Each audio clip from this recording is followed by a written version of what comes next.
Bismillahi rahmani rahim. Alhamdulillahi rabbil alamin. Arrahmani rahim. Maliki yawmiddin. Iyyaka na'budu wa iyyaka nasta'in.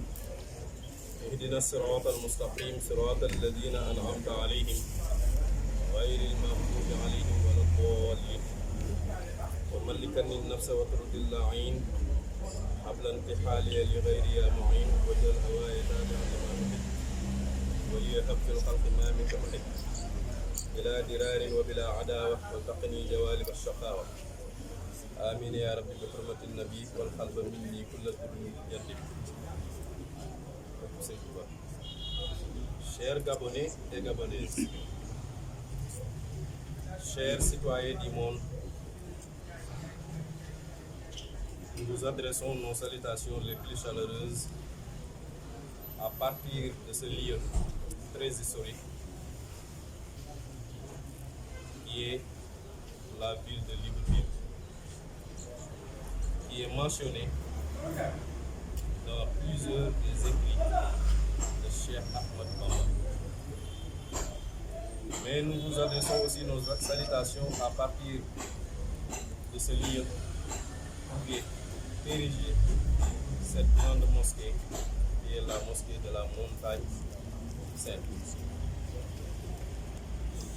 où il y a lieu beaucoup d'événements historiques très liés à la vie de Cheikh Ahmed Bamba.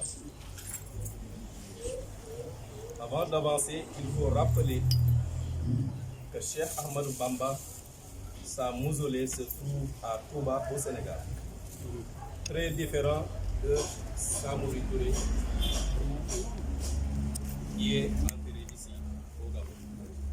Ce sont deux figures historiques, mais le parcours a été très différent.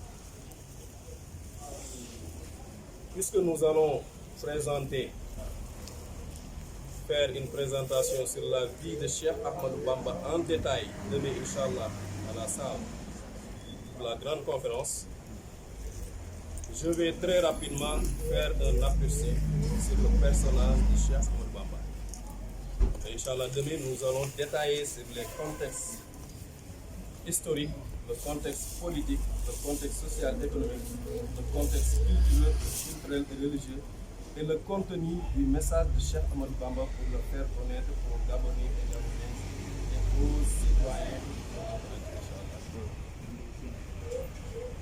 Nous tous, nous savons que l'histoire des nations et des religions est menée par des hommes d'exception, dotés d'un grand esprit et d'un cœur fort avec une forte détermination.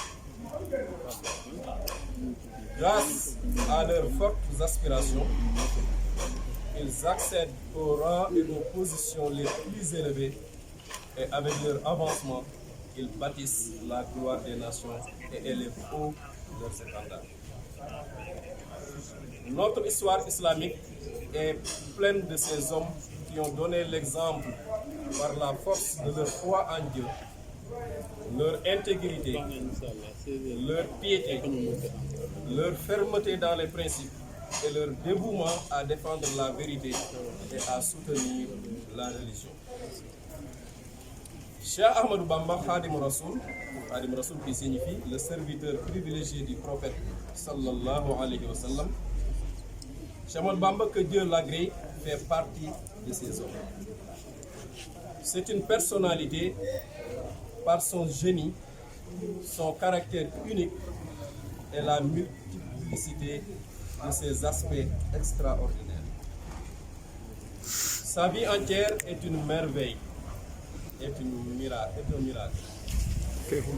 Il a lui-même confirmé cela dans un contexte de gratitude envers son Seigneur en disant: Ustu hayatan la tura li ghayri mu'jizatan banat li husni khayr. J'ai mené une vie qui m'est unique et que nul n'aura, et je suis un miracle pour le prophète, paix et salut sur lui. Je ne doute jamais de mon statut de voisin de Dieu, tout en étant une merveille pour l'univers. Citoyens du monde, nous vous adressons encore nos salutations à partir du deuxième pays de Cheikh Ahmadou Bamba. Nous, Sénégalais, nous Mourides, nous considérons que Gabon est la deuxième ville, le deuxième pays de Cheikh Ahmadou Bamba après le Sénégal. Parce que la quintessence et l'essence de sa mission a été développée et menée ici, dans les territoires gabonais. Donc, un petit aperçu sur Cheikh Ahmadou Bamba à partir de l'an 1882 ou 83, l'année après la disparition de son père. Cheikh Ahmadou Bamba lui-même qualifie sa propre personne partout dans ses écrits. Ahmad al-Faqir, Ahmad l'indigent spirituel. Ahmad, fils de Ahmad, parce que son père s'appelait Mammor, qui signifie en arabe Muhammad Ahmad. Ahmad, descendant de Habiballah, Habiballah qui est le père, son grand-père, donc il est le père de son père. Ou encore Muhammad, fils de son maître spirituel, Muhammad, parce que c'est son père qui l'enseignait. Donc, de son vrai nom, Muhammad, fils de Muhammad, fils de Habibullah. Il nous parvint, par la grâce de Dieu, au mois de Muharram. C'est le mois actuel, c'est le premier mois du calendrier. Au mois de Muharram, en l'an 1270 de l'Hégire, environ 1853-1855. À Mbaké, une localité située dans le Bawol du Sénégal, loin de Touba de 7 km. Cette localité a été fondée par son grand-père. Le village porte le nom de la famille Mbaké. La famille Mbaké, dont la piété très connue leur valut une influence religieuse particulière, un respect et une vénération pour la face de Dieu. Hommes de haute culture et d'une orthodoxie stricte dans l'assimilation des valeurs culturelles islamiques, ils firent du village Mbaké un centre académique et une capitale spirituelle. Le père de Cheikh Ahmadou Bamba, Mammor Anta Sali, Muhammad Mbaké, était un éminent jurisconsulte, un expert de la loi islamique, un dévot qui enseignait le Coran et les sciences religieuses. Sa mère, Mariam Bousso, grâce à sa piété, sa vertu et son scrupule, eut le privilège de répondre au nom de Jaratullah, qui signifie voisine de Dieu. Mais cette dénomination n'était pas fortuite, elle l'a méritée au milieu des siècles.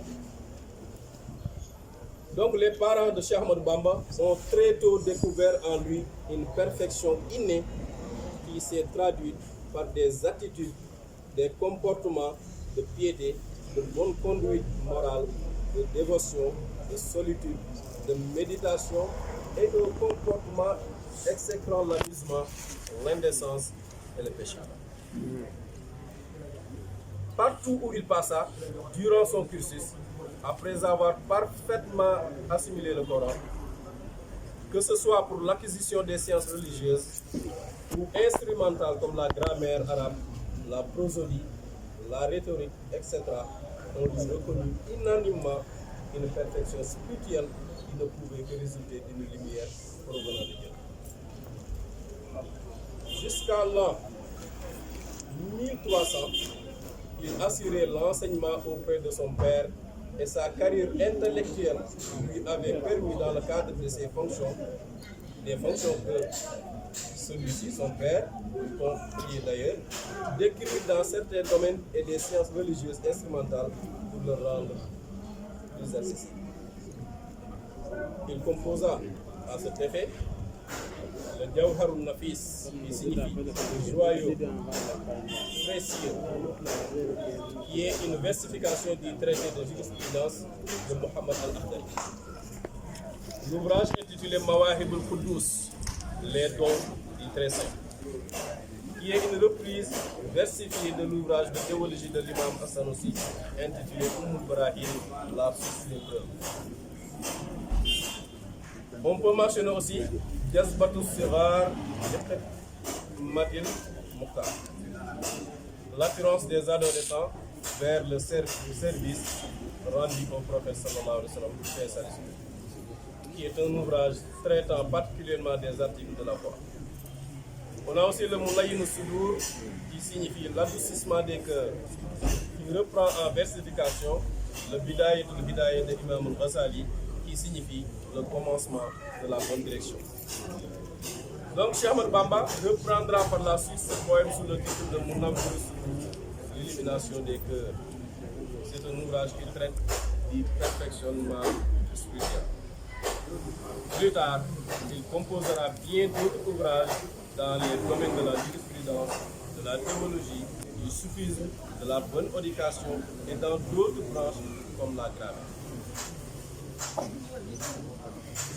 Donc, Cheikh Ahmadou Bamba, il est venu avec un message d'appel béni à la revivification de la voie du prophète, paix et salut sur tous. Par là, j'entends la réhabilitation de la voie originelle et originale du prophète, paix et salut sur tous.